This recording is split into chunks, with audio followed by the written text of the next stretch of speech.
We often hear the news that the remains of giant deep-sea creatures were washed ashore after another storm again. Some of them are new even for scientists. And here's the most amazing thing. They all tend to live at depths of over 1,000 meters, where even the known species are the most enormous and terrifying monsters. But what other giants are concealed by the ocean? And why can underwater monsters rise to the surface?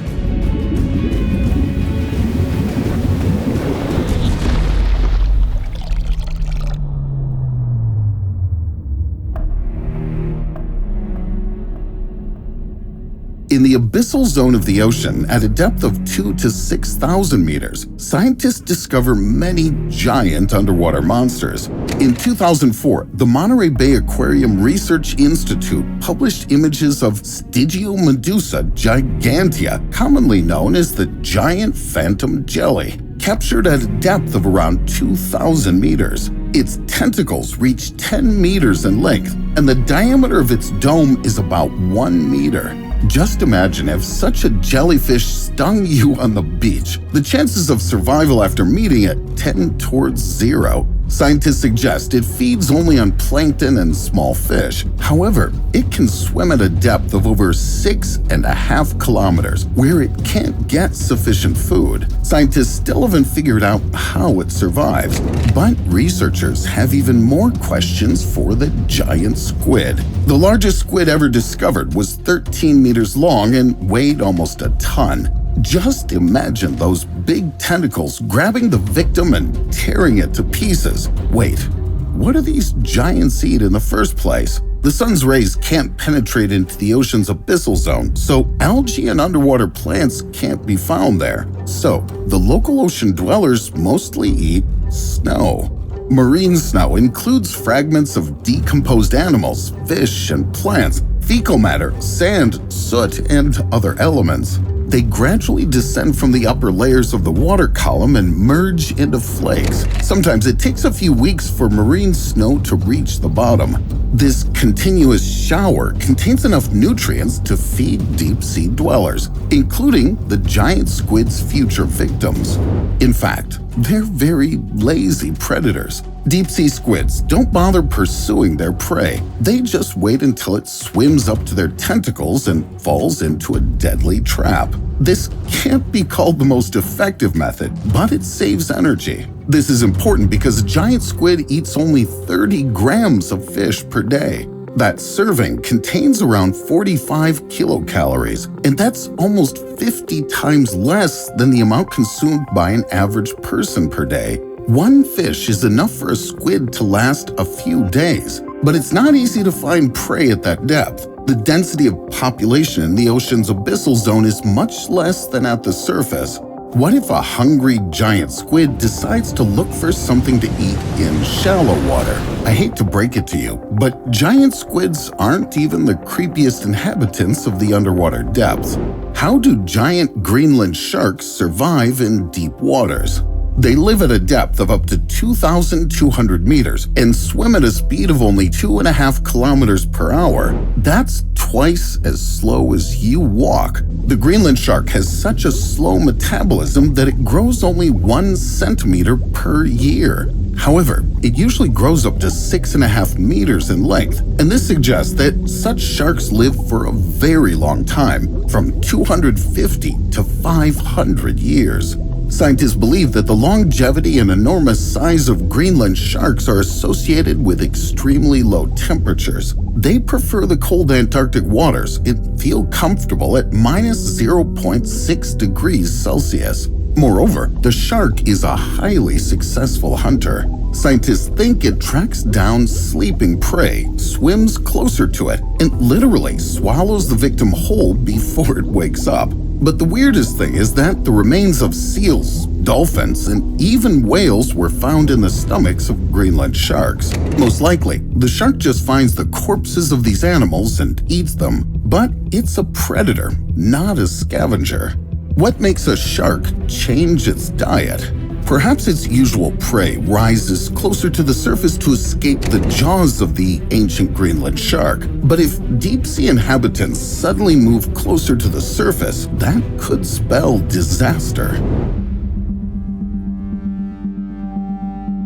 In the ocean's abyssal zone, temperatures range from 0 to 4 degrees Celsius. Researchers say cold water affects not only metabolism, but also the size of the body's cells. They get bigger.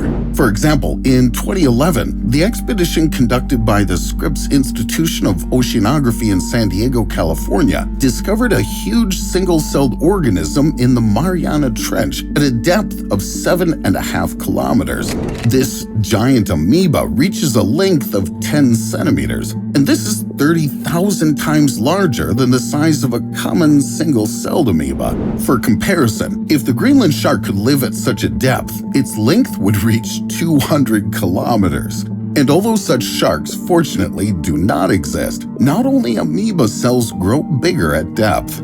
Look at this sea spider. It lives in shallow water and reaches only a few centimeters long. And here's its relative, who lives at a depth of 1,800 meters, the Antarctic sea spider.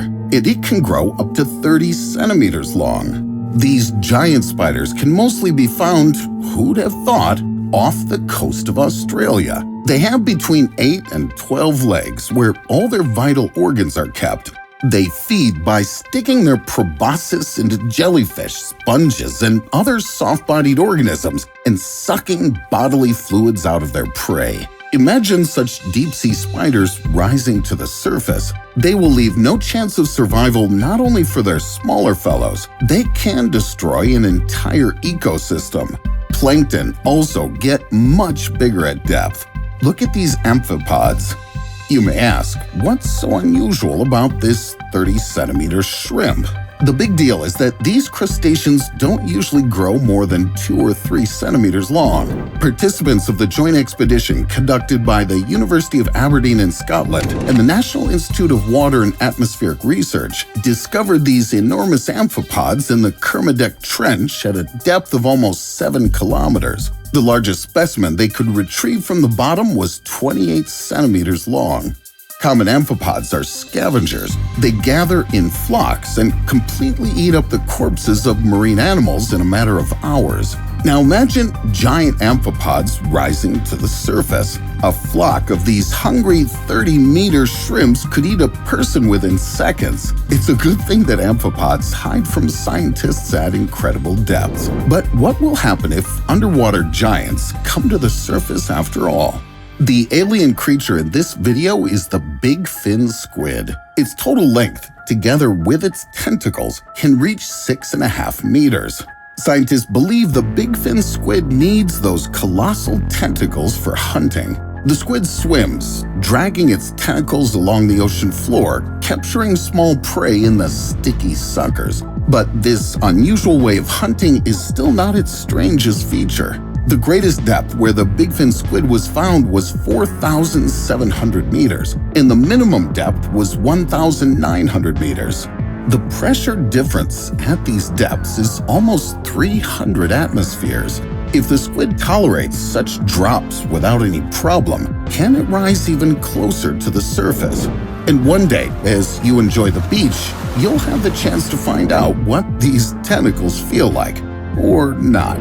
The thing is that deep-sea giants differ from residents of shallow waters not only in size. Their bodies have no air in the gaseous state. All the gas inside their bodies is dissolved in the fluid. This allows them to withstand the incredible pressure of hundreds of atmospheres. But if a squid, a sea spider, or a Greenland shark decides to rise to the surface, with a decrease in pressure, the air dissolved in their body will start to turn into gas bubbles. These bubbles will clog the blood vessels, tear the soft tissue, and the deep-sea monster will die. This means a tremendous squid is unlikely to ever grab your leg, unless you're in Antarctica. Do you still want to get acquainted with some deep-sea monsters? Well then, bundle up in warm clothes, because you'll have to go to Antarctica. There, you don't have to dive thousands of meters deep into the ocean to meet colossal sharks, sea spiders, and jellyfish. A professor at the University of Montana, ecological and environmental physiologist Arthur Woods, states that giant sea slugs, sponges, and spiders can be found in the Antarctic waters as low as at a depth of just 9 meters. This may be due to the high oxygen content in the water and a suitable temperature. So, would you dare to take a dip?